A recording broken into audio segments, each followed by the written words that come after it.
Quando nós falamos sobre a primeira lei da termodinâmica, é muito importante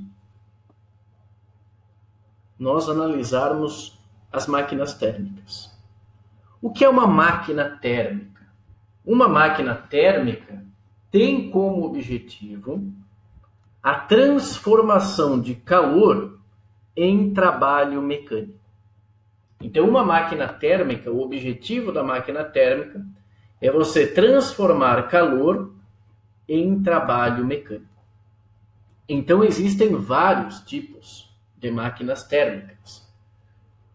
A primeira máquina térmica que nós temos registro foi a Eulípila, desenvolvida pelo Herón de Alexandria no século I.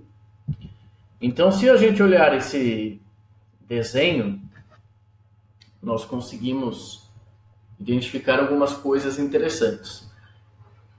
Esse desenho representa a Eulípila,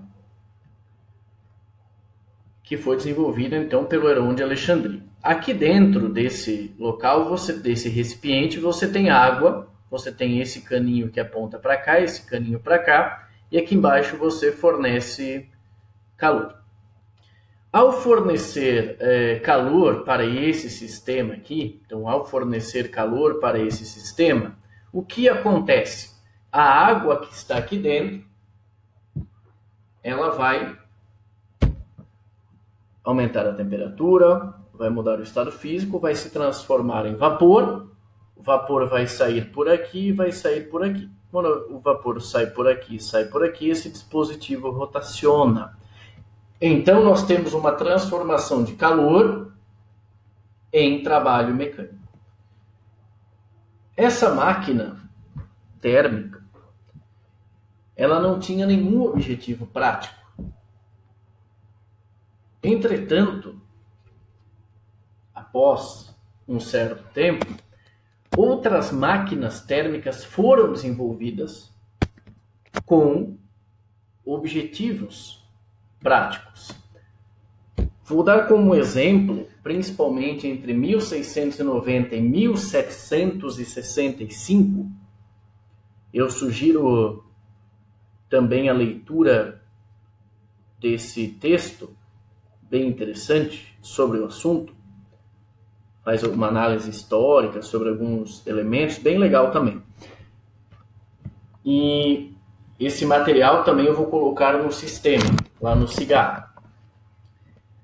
Em 1690, o Denis Papin, ele utilizou o vapor para movimentar um êmbolo. Em 1698, nós temos que imaginar também que nessa época havia uma exploração muito grande das minas de carvão. E quando você tem uma mina de carvão, à medida que você vai cavando, que você vai indo cada vez mais para o fundo da mina, você tem que tirar essa água da mina. Então, nessa época, você tem o desenvolvimento de máquinas cujo objetivo era retirar essas águas dos poços existentes em minas de carvão. Como exemplo, o Thomas Savery. Uma máquina muito importante nessa época, que foi um aprimoramento do que foi desenvolvido pelo Savery e pelo Papin, foi uma máquina desenvolvida em 1712 pelo Thomas Newcomen. Cerca de 50 anos após, o James Watt faz um aprimoramento nessa máquina de Newcomen, e essa máquina do Watt também foi utilizada em moinhos. Muito bem, aqui nós temos um exemplo da máquina de Newcomen. Eu não vou entrar nos detalhes da máquina, você até sugiro aqui o artigo para leitura que explica a máquina. Sugiro também que vocês assistam esse vídeo, é um vídeo bem interessante que conta a história dessas máquinas a vapor, o funcionamento inclusive da máquina de Newcomen, da máquina de Watt. Vale a pena, bem interessante. Mas apenas para mostrar aqui para vocês, você tem um sistema aqui de contrapeso e você tem esse dispositivo aqui. Então o objetivo era retirar a água da mina, das minas de carvão, e como você tem carvão, você consegue muito material para utilizar como combustível. Então aqui você tem um recipiente, uma caldeira, boiler aqui, uma caldeira, você tem água e você vai fornecer calor. Basicamente essa máquina, ela funciona da seguinte forma: esse sistema de contrapeso, ele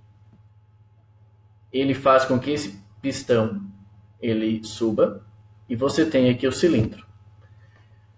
Em determinado instante, há uma válvula aqui que é aberta e o vapor ele é adicionado dentro do cilindro. Então, veja bem, como essa força aqui é maior que essa, você tem um peso maior do que esse aqui, então naturalmente o pistão ele sobe. Você tem esse vapor aqui. Esse vapor, ele em determinado instante ele é colocado dentro do cilindro. Além disso, você joga um pouco de água aqui dentro, resfriando essa parte aqui. E se você pegar o vapor e resfriar, o que vai acontecer com ele? O vapor vai se transformar em líquido. Então, o que acontece é que você faz uma condensação do vapor que está aqui, fazendo com que a pressão de fora, pressão atmosférica, seja muito maior que a pressão interna e esse pistão ele desce. Então esse é o princípio básico da máquina de Newcomen. Sugiro então que vocês assistam o vídeo e façam a leitura desse texto. Bem interessante. Muito bem. Quando a gente fala então na primeira lei da termodinâmica, a primeira lei da termodinâmica expressa uma outra forma da gente falar em conservação de energia. A primeira lei da termodinâmica envolve a lei da conservação da energia. Então, ela pode ser expressa da seguinte forma: quando você fornece calor, vou dar um exemplo, um gás num recipiente, onde você tem um pistão, que pode subir, descer. Quando você fornece calor, qual é o seu objetivo? Realizar trabalho. O objetivo de uma máquina térmica, como a gente falou, é transformar esse calor em trabalho mecânico. Então, quando você fornece o calor, o objetivo é realizar trabalho. Mas não apenas isso ocorre. Uma parcela desse calor, ou até totalmente, toda a quantidade de calor, pode ser usado para variar a energia interna do sistema. Então imagine um gás num recipiente. Você fornece calor. Esse calor ele pode ser usado para quê? Para realizar trabalho e para variar a energia interna. Então, a primeira lei da termodinâmica ela é expressa como sendo calor, você tem essa energia. A mesma quantidade de energia que eu tenho que ter no início, eu tenho que ter no final. Então, essa quantidade de calor ela vai ser utilizada para quê? O objetivo é realizar trabalho e também variar a energia interna do gás. Ok?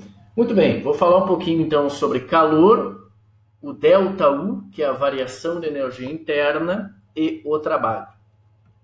Muitas vezes você encontra essa primeira lei da termodinâmica escrito ΔU igual calor menos o trabalho. Calor. Pessoal, já falamos então sobre calor nas aulas passadas, nas aulas anteriores. O que é importante agora? Lembrar do sistema. Então, se o sistema receber calor, nós vamos afirmar que a quantidade de calor ela é positiva. Se o sistema cede calor, quantidade de calor negativa.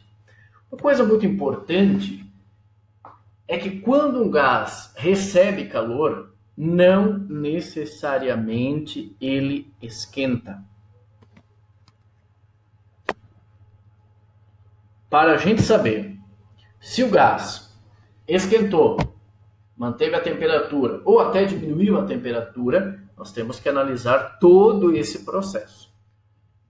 Quando a gente fala em calor, vamos pensar aqui no sistema. Se ele recebe calor, o calor é positivo. Se ele cede calor, o calor é negativo. Outro termo na primeira lei da termodinâmica é esse ΔU. ΔU é a variação da energia interna. Então, a energia interna é representada pela letra U. O que nos interessa na primeira lei da termodinâmica não é apenas a energia interna, mas como essa energia interna varia. Vou dar um exemplo que nós já estudamos em aulas passadas. Num gás ideal, a energia interna é função da temperatura absoluta em Kelvin. Ou seja, quanto maior a temperatura, maior a energia interna. No caso de um gás monoatômico, nós obtivemos em sala de aula que a energia interna é dada por 3 meios de nRT. Se o gás for diatômico ou poliatômico, essa equação terá uma configuração diferente. Mas vamos pensar num gás monoatômico. A energia interna, 3 meios de nRT. Quando nós utilizamos a primeira lei da termodinâmica, vamos lembrar o seguinte: como a variação da energia interna depende da temperatura, se eu sei o que acontece com a temperatura, eu sei o que acontece com a energia interna. Então, se o ΔU for maior do que zero, significa que esquentou, o gás esquentou. Então, a variação de temperatura é maior do que zero.